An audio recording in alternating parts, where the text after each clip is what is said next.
Arctic Star Exploration, operated by a team of proven mine finders, is focused on diamonds in Finland and the Northwest Territories of Canada. Work programs are underway in Finland and planned for Canada this summer. Arctic Star trades on the TSX Venture Exchange symbol ADD, on Frankfurt symbol 82A1, and the OTCQB symbol ASDZF. Please visit our website arcticstar.ca or call us at 604-689-1799. Welcome to the Goddard Report. Comments made on the Goddard Report and TalkDigitalNetwork.com are an expression of opinion only. Here is Jim Goddard. My guest is Jordan Bateman, Communications Director for the Independent Contractors and Business Association. His website, icba.ca. Welcome back to the show, Jordan. Thanks for having me, Jim. Jordan, Ontario now is officially fighting the federal carbon tax. What kind of an impact does the carbon tax have on business? Well, definitely a harsh one. So, obviously in British Columbia, we see carbon taxes a little bit different than the rest of the country because we've operated under them for so many years. What I don't think a lot of British Columbians realize is that, revenue neutrality, the idea that, for every dollar they collect in carbon taxes, they cut taxes somewhere else by $1. Revenue neutrality is not a cornerstone of other people's carbon tax policy.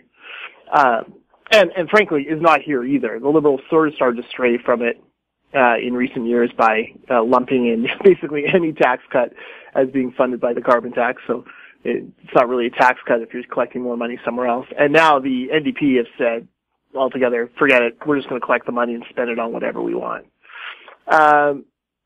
For Saskatchewan, for Alberta, for Ontario, the three provinces who are really fighting this thing, it is a big problem because they rely on manufacturing, they rely on energy production, and those are high carbon industries. So anything you do that puts you at a disadvantage with the United States is bad news, especially given, not just the fact they don't have a carbon tax there, but that Donald Trump has cut so many other taxes to make it more attractive to business. It should come as no surprise to people when they look at the American companies who have pulled out of investments in the Alberta energy market, that dollar for dollar, they put that money into the United States. It's not like they take out $40 billion worth of investment, sit on it. They take that $40 billion and they've been putting it into the United States, investing there instead. And one of the reasons why is the fact that our tax regime, including carbon taxes, is so much higher and more unpredictable than the Americans. Has BC lost businesses to Washington State because of the carbon tax? Yeah, absolutely. There's been examples over the years of companies who could get cheaper power rates from the states, who could get didn't have to pay carbon taxes. If you picture yourself with a little bag of money and you can invest anywhere you want in the world for with a company or in certain goods, why would you come to Canada compared to the United States? What is the advantage here? The United States has stable governance. Canada would claim that's an advantage. The United States certainly is a secure nation. You just have so it becomes a fiscal decision, and the fiscal markers all point to the states.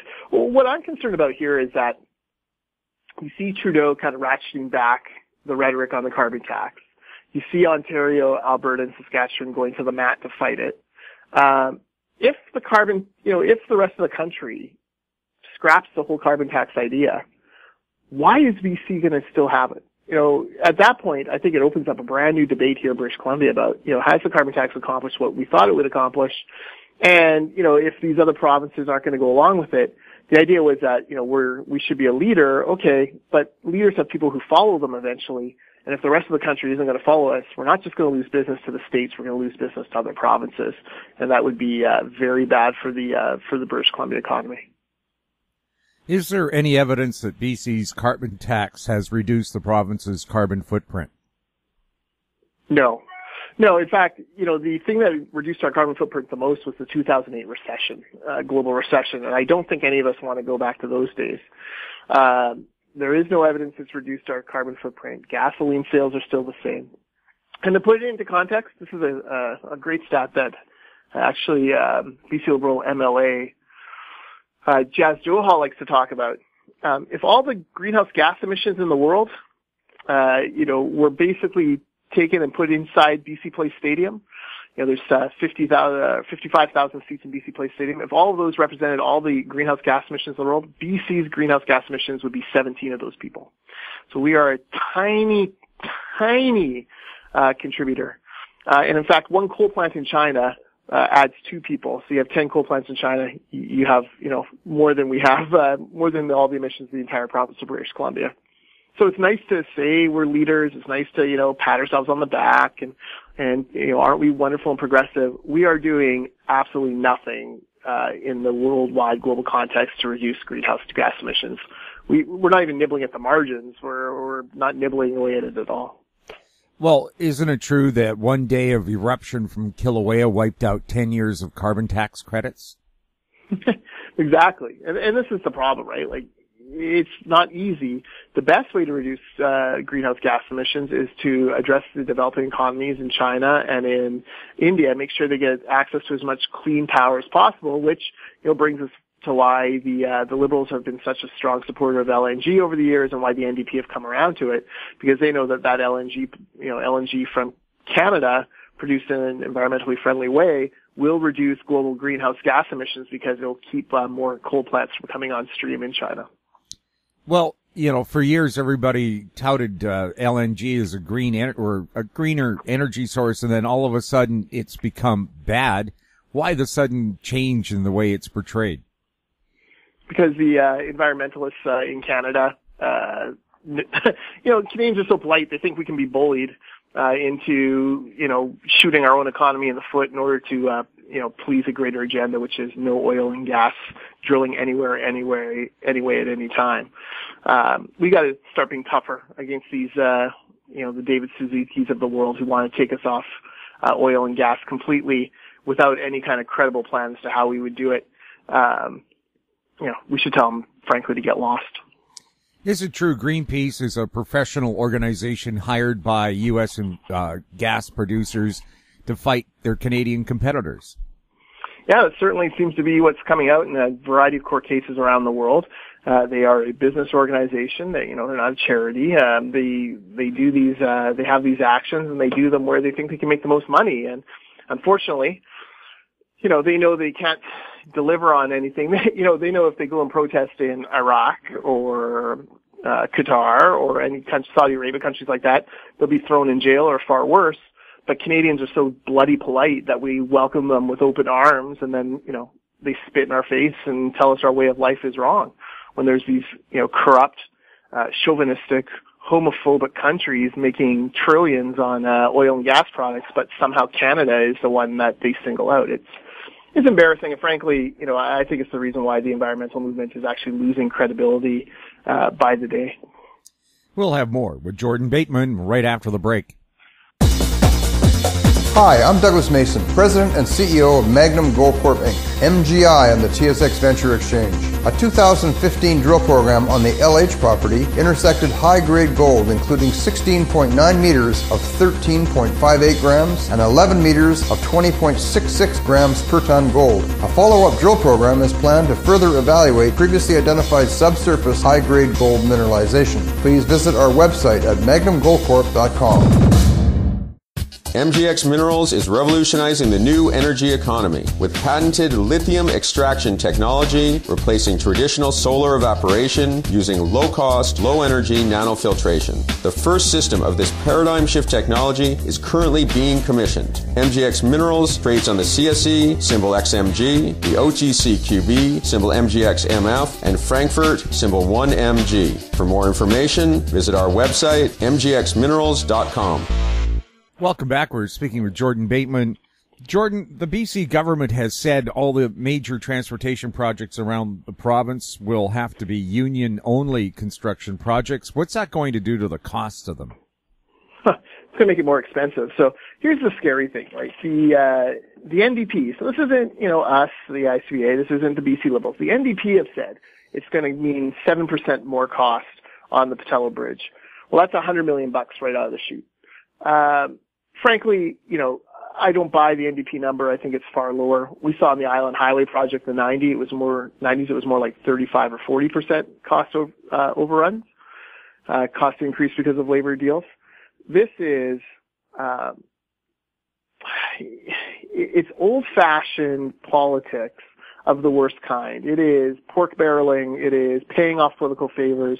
It's all those things that, you know, you want to believe doesn't happen in Canada because we're a mature democracy. And yet, you know, here it's happened. The building trades unions, this group of 19 unions have been blessed by the NDP with this monopoly on the Patello Bridge and other projects going forward. They gave the BC NDP almost $2.5 million in donations since 2005. And that's on top of all the soft donations of hours and hours and hours of volunteer time, countless hours, endorsements in their magazines, emails to their members, getting them out to vote, phone banks on behalf of NDPers. You know, we're talking about millions of dollars of support over the years. And now they've been paid off, and I'm using that word very, you know, realistically, they've been paid off now with a union monopoly on this. And so the 85% of construction workers in this province who have decided to organize themselves differently than through the building trades, the 85% who are through more progressive unions or employee associations or, you know, contracts or open shop, now have to leave what they want to do, what they have voted for, what they have put in place, and join the building trades unions and be controlled by those building trades on these projects, and forced to pay union dues, and forced to pay into a pension plan that very likely none of them will have served enough time to collect any receipts from. So it's disgusting. It's a sellout by John Horgan. It's something we're going to fight. We're fighting in the public. You've seen the media rip it almost universally. Even left-wing media have ripped it. You've seen we're going to fight in court. We're going to fight in media. We're going to fight it in the public eye, because this is it's disgusting. It's a monopoly. It's unfair, and it's a complete payoff. We'll have more with Jordan Bateman right after this. Hi, I'm Douglas Mason, President and CEO of Rainy Mountain Royalty Corp., RMO, on the TSX Venture Exchange. Rainy Mountain's Brunswick property is located in the Rideout Shear Zone in Ontario, with grab samples running as high as 32 grams per ton gold. A follow-up drill program to test numerous targets located by recent groundwork is planned for early 2018. Please visit our website at rmroyalty.com. Don't miss out. Stay informed. Receive the HowStreet.com weekly recap with thought-provoking podcasts, radio, and articles delivered to your inbox. Sign up for the HowStreet.com weekly recap on our homepage at HowStreet.com. Welcome back. We're speaking with Jordan Bateman. Jordan, the Trans Mountain Pipeline, they said construction is supposed to be getting underway, but now the Canadian government owns it. How well are they going to do this job? And could you see them perhaps contracting out some of this action back to Kinder Morgan? I hope so. I'm not sure the government has any expertise in how to build pipelines. You know, they need to go out and find the people who do and make sure that they're put in the place to make this succeed. Government's job should be to force BC to issue the permits that, you know, the project still needs, and to ensure worker safety along the route. You know, you know what it reminds me of, Jim? It's a little bit like the Vancouver Canucks right now, where there's a lot of criticism over meddling ownership, and, you know, ownership should stay out of this and let the people who know the most about hockey run the hockey operations. The same thing should apply to pipelines, right? Like, what the heck do politicians know about building pipelines? You think Justin Trudeau's ever, you know, put a shovel in the ground anywhere in this country? You think, you think Catherine McKenna can, you know, figure out how to build a pipeline? No, of course not. But we need to make sure that we put the right people in place to actually deliver the infrastructure in the ground, because this is paramount for safety. It's paramount for you know, recouping the cost of the federal government taking over the project, and it's imperative we get this built to show the world that, yes, you know, big projects can still happen in Canada, no matter how bumpy and rocky and foolish some of the decisions along the way are. Indigenous people who live along the route of the pipeline obviously approved it and are looking forward to the jobs it's going to provide. Has this divided the Aboriginal community? the people away from the pipeline against it and those along the pipeline for it? I'm not sure how much stock we should give the people who live away from the pipeline on this, right? Like, it's kind of like the Site C Dam. The biggest, opposition to the Site C Dam were people who lived on Quadra Island and, Salt Spring Island, thousands of kilometers or hundreds of kilometers away from where the actual site was. So, I take a lot more stock in groups like the Enoch Cree. The Enoch Cree they're Alberta First Nation. You know what they did, for the Trans Mountain Expansion Project last week? They had a blessing ceremony for it. They were there with the folks in the hard hats. They were breaking ground with Premier Notley, very excited to get this project underway, and they had a blessing ceremony for it. I'm more excited about the groups like the Enoch Cree than the nattering nabobs of negativity who live miles and miles away from the route. Well, Alberta's Blackfeet Band has made millions of dollars over the years from oil royalties. I'm sure that their kin along the pipeline are looking forward to the same thing. Exactly. And look, the pipeline's already there, and it's 50 or 60 years old now and needs upgrades. And one of the underreported parts of this project is they're going to upgrade that older pipeline as well and bring it, make sure it's up to date in safety standards, make sure it's functioning flawlessly, and that's what we want. So, this is not new. This is not a new pipeline route with, that they pulled out thin air. It's running along a route that already exists. We need to make sure that infrastructure is kept up properly. This is how we do it. Could the twin pipeline bring down the highest gasoline prices in North America that the people in Vancouver enjoy to pay right now? That's what the experts think. And, by bringing more supply to the refineries in the Pacific Northwest that create our gasoline, yes, it is entirely possible this will bring down prices. It certainly won't bring them up. The more supply you can get down here, the better for the future. While we do talk about bitumen a lot in this pipe, remember, there's bitumen already flowing through the pipe that's there now. It would go move over to the second pipe, and then that first pipe is opened up, that bitumen capacity is opened up for other things. So, there is possibilities here of getting more oil and gas into the refineries that turn it around for us. Or we can get refined product from Edmonton itself. Exactly. Precisely. So, there's lots of options here, and that's what you want, right? In business, you want to have options. You want to have fail-safes. You want to have, secondary supply chains just in case something goes wrong with the first one. Right now, what's gone wrong with the first one is a bunch of protests trying to hold it up. We need to make sure that we give ourselves as many options as possible.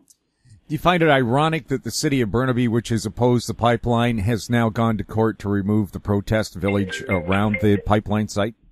I do find it ironic, but I find it happy, frankly, because they, Burnaby's a lot more than just a pipeline. I'm doing this call right now in Metrotown where our office is, and it is not uniformly opposed to the pipeline, the people of Burnaby. I've met, hundreds of people here who agree with the pipeline, want to see it go through. But, what's been going on at Camp Cloud is, it's embarrassing. It's, there's drugs, there's, issues of violence. It's not safe. They're building, plywood buildings right up to power lines. The far greater threat to the people living in that neighborhood is Camp Cloud. That's a bigger threat than the tank farm. So it needs to come down. I think even Burnaby realizes that they don't have a moral leg to stand on if they don't enforce bylaws there, but they try to enforce it on the, tax-paying population. And at some point, even Derek Corrigan has to act against this nonsense. Reporters from television stations have been threatened by those people, haven't they? Yeah, and if you notice, the coverage has kind of changed, hey? Like, at the beginning, there was a lot of sympathetic coverage to these brave and noble protesters and their sacred fire, and they're there. And now it's, they barely get a ripple when there's an arrest. People go there in order to interview the folks still on the ground. They are treated rudely. They're treated in a hostile manner. And, that gets reflected in the media coverage. There's been something in the DNA there that has changed. It's, this Camp Cloud has been poisoned by something. And now it's time to shut them down for the sake of the neighbors. Remember, Burnaby Mountain, thousands of people live on it. And most of them moved in long after the tank farm was built. But Camp Cloud are actually the newbies in the neighborhood, and they are, frankly, an obnoxious neighbor to have around. Jordan, thank you so much for chatting with us. Anytime. My guest has been Jordan Bateman, Communications Director for the Independent Contractors and Business Association. His website, icba.ca. You're listening to the Goddard Report on TalkDigitalNetwork.com. Find us on Twitter at TalkDigitalNet. Our popular YouTube channel is Talk Digital Network. Questions for the show or our guests can be sent to info@HowStreet.com. I'm Jim Goddard. Thanks for listening. Comments made on the Goddard Report and TalkDigitalNetwork.com are an expression of opinion only. The Goddard Report is available online and mobile at TalkDigitalNetwork.com. The Goddard Report is a production of How Street Media Incorporated.